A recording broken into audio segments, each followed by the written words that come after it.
Hello, welcome you all. Today you are going to learn about articles. ಉಪಪದಗಳು ಅಂತ ನಾವು ಕರಿತೀವಿ. ಅವುಗಳ ಬಗ್ಗೆ ಇವತ್ತು ನಾವು ನೋಡ್ಕೊಳ್ಳೋಣ.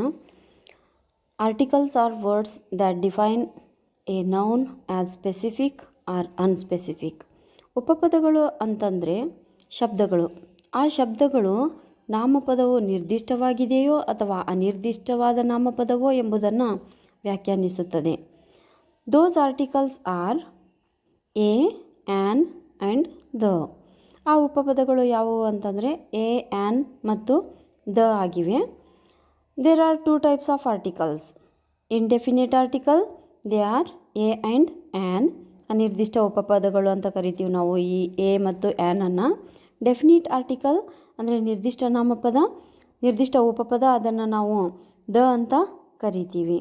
ಹಾಗಿದ್ರೆ ಇನ್ಡೆಫಿನಿಟ್ ಆರ್ಟಿಕಲ್ ಬಗ್ಗೆ ನಾವು ಮೊದಲು ತಿಳಿದುಕೊಳ್ಳೋಣ. ಅವು ಯಾವುವು ಅಂತಂದರೆ ಎ ಮತ್ತು an. Okay, the indefinite article is used for indefinite person, thing R general idea rather than A particular thing. ಅನಿಶ್ಚಿತ ಉಪಪದಗಳನ್ನು ಅನಿರ್ದಿಷ್ಟ ವ್ಯಕ್ತಿ, ವಸ್ತು ಅಥವಾ ಸಾಮಾನ್ಯ ವಿಚಾರಗಳಿಗೆ ಬಳಸಲಾಗುತ್ತದೆಯೇ ಹೊರತು ನಿರ್ದಿಷ್ಟವಾದಂತಹ ವಸ್ತುಗಳಿಗಲ್ಲ. ಹಾಗಿದ್ರೆ ಇವುಗಳ ಬಳಕೆಯನ್ನು ಎಲ್ಲಿ ಮಾಡ್ತಾರೆ? ಯೂಸಸ್ ಆಫ್ ಎ, ಅದ್ರ ಬಗ್ಗೆ ನಾವೀಗ ತಿಳಿದುಕೊಳ್ಳೋಣ. A is used before the word which begins with consonant sound. ಅಂದರೆ ಎ ಉಪಪದಗಳನ್ನು ವ್ಯಂಜನಾಕ್ಷರಗಳ ಶಬ್ದದ ಮೊದಲು ಬಳಸಲಾಗುತ್ತದೆ. ಎಕ್ಸಾಂಪಲ್ ನೋಡಿ ಇಲ್ಲಿ: A bird, A city, A student, A map, A pen, A book, A girl, A table, A chair, A tree, A man, et cetera. ಈ ರೀತಿಯಾಗಿ ನಾವು ಹಲವಾರು ಉದಾಹರಣೆಗಳನ್ನು ಕೊಡ್ಬೋದು. A is used when A singular noun begins with a vowel but sounds like consonant. ಅಂದರೆ A ಉಪಪದವನ್ನು ಏಕವಚನದ ಸ್ವರವನ್ನು ಹೊಂದಿದ ವ್ಯಂಜನದ ಉಚ್ಚಾರವನ್ನು ಹೊಂದಿದವುಗಳ ಮೊದಲು ಬಳಸಲಾಗ್ತದೆ. ಹಾಗಿದ್ರೆ ಇವು ಯಾವುವು? ಎಕ್ಸಾಂಪಲ್ ನೋಡಿ ಇಲ್ಲಿ: ಎ ಯೂನಿವರ್ಸಿಟಿ, ಇಲ್ಲಿ ಯೂನಿವರ್ಸಿಟಿ ಅಂತ ಆಗುತ್ತೆ. ದೋ it starts with a vowel but the sound is like the consonant. Singular noun begins with a vowel but sounds like consonant. Consonant ತರಹ ಇದು ಏನಾಗುತ್ತೆ, ಉಚ್ಚಾರವನ್ನು ಮಾಡುತ್ತೆ. ಅದಕ್ಕಾಗಿ ನಾವು ಇಲ್ಲಿ ಎ ಅನ್ನು ಬಳಸಬೇಕಾಗ್ತದೆ. ಅಂದರೆ A E I O U vowels ಇದಾವಲ್ಲ, ಯು ವೊವೆಲ್ ಇದೆ ಅಂತ ನಾವೇನು ಮಾಡಿಬಿಡ್ತೀವಿ, ಆ್ಯನನ್ನು ಬಳಸುವಂಥದ್ದು ಜಾಸ್ತಿ ಇರ್ತದೆ. ಹಾಗಿದ್ರೆ ಇಲ್ಲಿ ನಾವು ಏನು ಮಾಡಬೇಕು? ಎ ಯೂನಿವರ್ಸಿಟಿ ಅಂತ ಬಳಸಬೇಕಾಗ್ತದೆ. A European, a uniform, a universe, a user, a unison, a unit, a 1 rupee coin, a 1 eyed man, a union, a useful article. ಈ ಥರ ನಾವು ಹಲವಾರು ಎಕ್ಸಾಂಪಲ್ಗಳನ್ನು ಎದ ಬಗ್ಗೆ ಕೊಡ್ಬೋದು. ಇನ್ನು uses of an. An is used before the words which begins with vowel. ಅಂದರೆ ಸ್ವರಗಳ ಮೊದಲು ಆ್ಯನ್ ಎಂಬ ಉಪಪದವನ್ನು ಬಳಸಲಾಗ್ತದೆ. ಸ್ವರಗಳು ಅಂತಂದರೆ ನಿಮ್ಗೆ ವೊವೆಲ್ಸ್ ಯಾವ್ಯಾವು? A E I O you ಅಂತ ಗೊತ್ತಿದೆ, ಹೌದಾ? ಅವುಗಳ ಮೊದಲು ನಾವೇನು ಮಾಡಬೇಕಾಗ್ತದೆ? ಈ ಆ್ಯನ್ ಅನ್ನುವಂಥ ಉಪಪದವನ್ನು ಬಳಸಲಾಗ್ತದೆ. ಎಕ್ಸಾಂಪಲ್ ನೋಡಿ ಇಲ್ಲಿ: an umbrella, an ant, an uncle, an ox, an ant, an elephant, an apple, an urban, an inkstand, an ass, an egg, an egg, an idiot, an orphan, etcetera ಅಂತ ನಾವು ಹೇಳ್ಬೋದು. An is used when a word begins with a consonant but sounds like a vowel. An ಎಂಬ ಉಪಪದ ಇದೆಯಲ್ಲ, ಇದು vowel ಉಚ್ಚಾರವನ್ನು ಹೊಂದಿದ ವ್ಯಂಜನಗಳ ಮೊದಲು ಬಳಸಲಾಗ್ತದೆ. ಅಂದರೆ ಇಲ್ಲಿ ನಾವು ಫಸ್ಟಿಗೆ ನೋಡಿದ ಕೂಡಲೇ, ಫಾರ್ ಎಕ್ಸಾಂಪಲ್ ನೋಡಿ ಇಲ್ಲಿ ಎಚ್ ಒ ಯು ಆರ್ ಅಂತ ಇದೆ. ಇಲ್ಲಿ ಇದನ್ನು ನಾವು ಹವರ್ ಅಂತ ಹೇಳಲಿಕ್ಕಾಗೋದಿಲ್ಲ. Though it starts with consonant ಎಚ್ದಿಂದ ಶುರುವಾಗಿದೆ, ಆದರೆ ಇಲ್ಲಿ ಉಚ್ಚಾರ ಏನಾಗ್ತದೆ? ಅವರ್ ಆಗ್ತದೆ. ಹಾಗಾದರೆ ಇಲ್ಲಿ ನಾವು ಏನು ಬಳಸಬೇಕಾಗ್ತದೆ? An hour, an hotel, an honest, an air, ಈ ಥರ ನಾವು ಬಳಸಬೇಕಾಗ್ತದೆ. An is used with an alphabet used in short form which produces vowel sound. ನೋಡಿ ಇಲ್ಲಿ ಆ್ಯನ್ ಎಂಬ ಉಪಪದವನ್ನು ಸ್ವರ ಉಚ್ಚಾರವನ್ನು ಹೊರಡಿಸುವಂತಹ ಶಾರ್ಟ್ ಫಾರ್ಮ್ಗಳ ಮೊದಲು ಬಳಸಲಾಗ್ತದೆ. ಶಾರ್ಟ್ ಫಾರ್ಮ್ ಅಂತಂದರೆ ಏನು? ಎಕ್ಸಾಂಪಲ್ ಈಗ MA MP ಇವೆಲ್ಲ ಶಾರ್ಟ್ ಫಾರ್ಮ್ಗಳು. ಹಾಗಿದ್ರೆ ಇಲ್ಲಿ ನಾವು ಎ ಅಂತ ಬಳಸಲಿಕ್ಕಾಗೋದಿಲ್ಲ. ಅನ್ನುವಂಥ ಕಾನ್ಸೋನೆಂಟದಿಂದ ಶುರುವಾಗಿದೆ ಇದು ಅಂತೇಳಿದು ನಾವು ಇಲ್ಲಿ ಎ ಅಂತ ಬಳಸಲಿಕ್ಕಾಗೋದಿಲ್ಲ. ಯಾಕಂದರೆ ಇಲ್ಲಿ ಸ್ವರ ಉಚ್ಚಾರವನ್ನು ಹೊರಡಿಸುವಂತಹ ಶಾರ್ಟ್ ಫಾರ್ಮ್ಗಳ ಮೊದಲು ಇಲ್ಲಿ ನಾವು ಬಳಸಲಾಗ್ತದೆ. ಎಕ್ಸಾಂಪಲ್ ನೋಡಿ ಇಲ್ಲಿ an MA, an MP, an MLA, an HMT, an X-ray, an LCD, an RTO et cetera. ನೋಡಿ ನಿಮಗೆ ಇವಾಗ ಎಲ್ಲ ಕಾಂಪಿಟೇಟಿವ್ ಎಕ್ಸಾಮ್ ಎಲ್ಲ ಇರ್ತಾವಲ್ಲ, ಅಲ್ಲಿ ಈ ಸಲ 10th ಎಕ್ಸಾಮ್ಗಾಗಲಿ ಕಾಂಪಿಟೇಟಿವ್ ಯಾವುದೇ ಎಕ್ಸಾಮ್ಗಾಗಲಿ ಕನ್ಫ್ಯೂಸ್ ಆಗಲಿ ಅಂತಾನೆ ಕೆಲವೊಮ್ಮೆ ಯುರೋಪಿಯನ್ ಆಗಲಿ, ಯೂನಿವರ್ಸಿಟಿ ಅಂತಾಗಲಿ, ಅಂತಾಗಲಿ, ಆನೆಸ್ಟ್ ಅಂತಾಗಲಿ, ಈ ಥರ MLA ಯಾವುದೇ ಒಂದು ಎಕ್ಸಾಂಪಲ್ಗಳನ್ನು ನಿಮಗೆ ವಾಕ್ಯಗಳಲ್ಲಿ ಕೊಡ್ತಾರೆ. ಆವಾಗ ನೀವು ತುಂಬ ಗಮನಗೊಟ್ಟು ಇದ್ರ ಬಗ್ಗೆ ಇವೆಲ್ಲ ಎಕ್ಸಾಂಪಲನ್ನು ತಿಳ್ಕೊಂಡ್ಬಿಟ್ರೆ ಸಾಕು, ನೀವು ಆರಾಮಾಗಿ 1 ಮಾರ್ಕ್ಸನ್ನು ಯಾವುದೇ ರೀತಿ ತೊಂದರೆ ಇಲ್ಲದೆ ಪಡಿಬೋದು ಅಂತ ನಾನು ಹೇಳೋಕ್ಕೆ ಇಷ್ಟಪಡ್ತೀನಿ. ಹಾಗಿದ್ರೆ ನೀವು ಈಗ ಡೆಫಿನಿಟ್ ಆರ್ಟಿಕಲ್ ದ ಅಂದರೆ ನಿಶ್ಚಿತ ಉಪಪದ ದ, ಇದನ್ನು ನಾವು ಎಲ್ಲೆಲ್ಲಿ ಬಳಸ್ಬೋದು? The definite article is used when the noun is specific or particular. It is used before singular and plural nouns. ಅಂದರೆ ಇಲ್ಲಿ ದ ಎಂಬ ಉಪಪದವನ್ನು ನಿಶ್ಚಿತವಾದ ನಾಮಪದಗಳ ಮೊದಲು ಉಪಯೋಗಿಸಲಾಗುತ್ತದೆ. ಇದನ್ನು ಏಕವಚನ ಮತ್ತು ಬಹುವಚನಗಳ ಮೊದಲು ಬಳಸಲಾಗ್ತದೆ. ಹಾಗಿದ್ರೆ ನಾವು ಇಲ್ಲಿ ಈ ಒಂದು ದ ಆರ್ಟಿಕಲ್ಗಳನ್ನು ಎಲ್ಲಿ ಬಳಸ್ಬೋದು? The uses of the definite article the, ಇದ್ರ ಬಗ್ಗೆ ಸ್ವಲ್ಪ ತಿಳಿದುಕೊಳ್ಳೋಣ. The is used before common nouns. ಅಂದರೆ ಸಾಮಾನ್ಯ ನಾಮಪದಗಳ ಮೊದಲು ದ ಎಂಬ ನಿರ್ದಿಷ್ಟ ನಾಮಪದವನ್ನು ಬಳಸುತ್ತೇವೆ. ಉದಾಹರಣೆಗೆ the cat, the cow, the table, the book, the horse, the rose et cetera. ಈ ಥರ ನಾವು ಇಲ್ಲಿ ಉದಾಹರಣೆಗಳನ್ನು ಕೊಡ್ಬೋದು.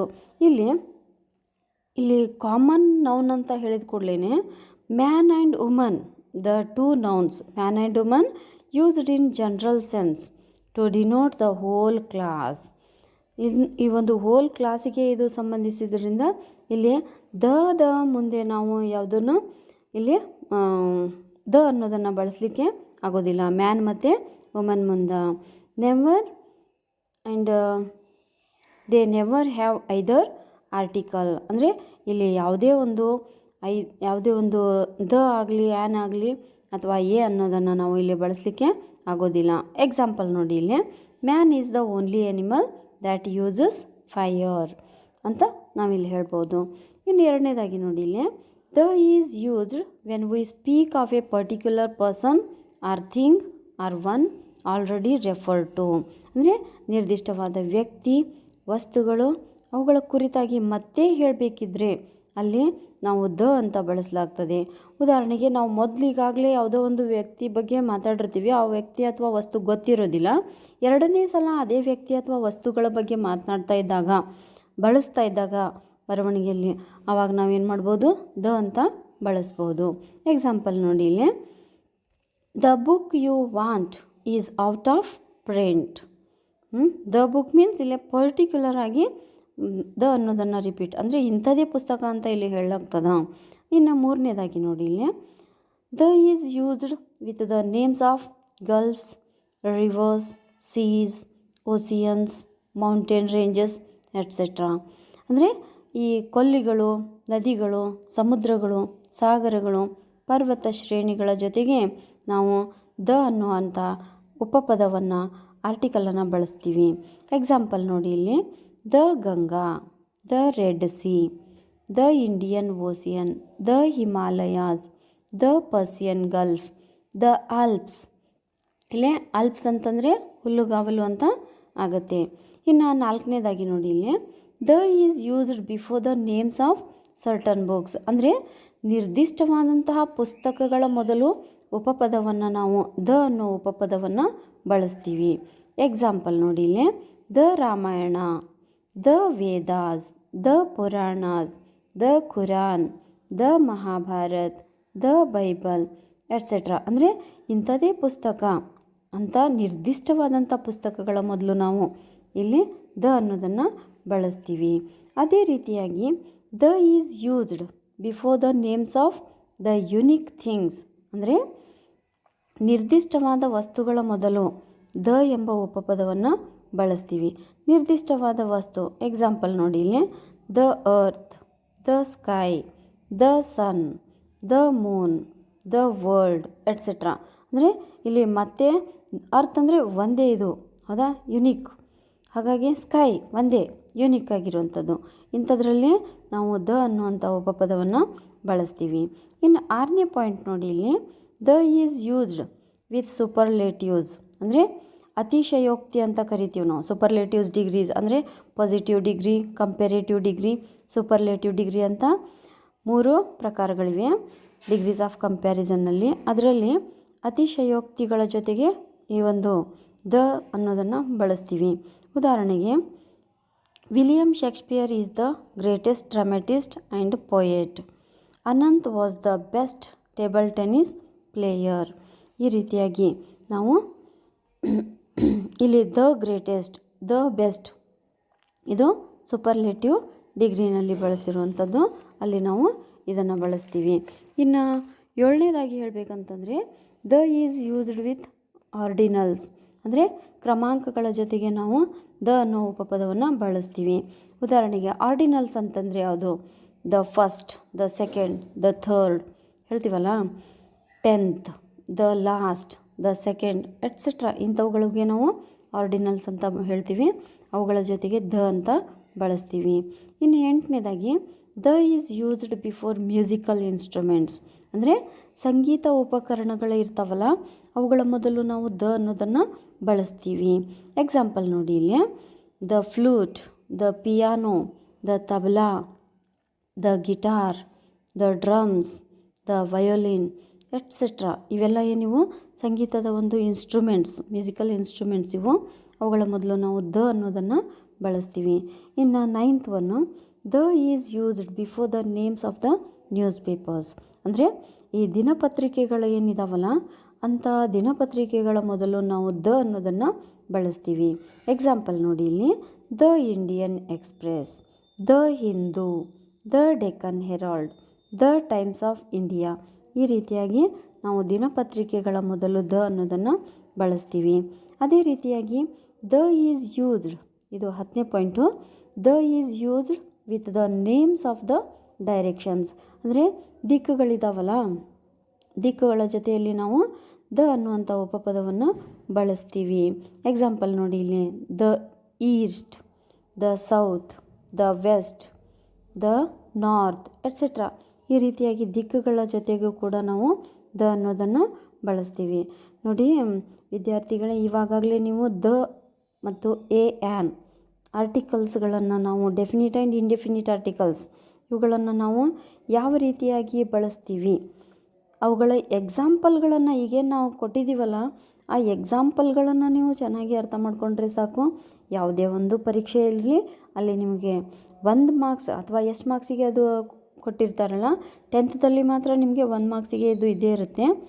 ಅದಕ್ಕೆ ನೀವು ಈ ಎಕ್ಸಾಂಪಲ್ಗಳನ್ನು ಚೆನ್ನಾಗಿ ನೋಡಿಕೊಂಡ್ರೆ ಸಾಕು, 1 ಮಾರ್ಕ್ಸ್ ನಿಮಗೆ ಗ್ಯಾರಂಟಿ ಸಿಗುತ್ತೆ ಅಂತ ಹೇಳ್ತೀನಿ. ಮತ್ತು ಇವುಗಳ ಬಗ್ಗೆ ನೀವು ಅರ್ಥ ಮಾಡ್ಕೊಂಡಿದ್ದೀರಿ ಅಂತ ಅಂದ್ಕೊಳ್ತೀನಿ. ಓಕೆ, ಬಾಯ್. ನೆಕ್ಸ್ಟ್ ಟೈಮ್ ಮತ್ತೆ ಬೇರೆ ವಿಡಿಯೋನ ನಾವು ವೀಕ್ಷಿಸೋಣ. Okay, bye. Thank you.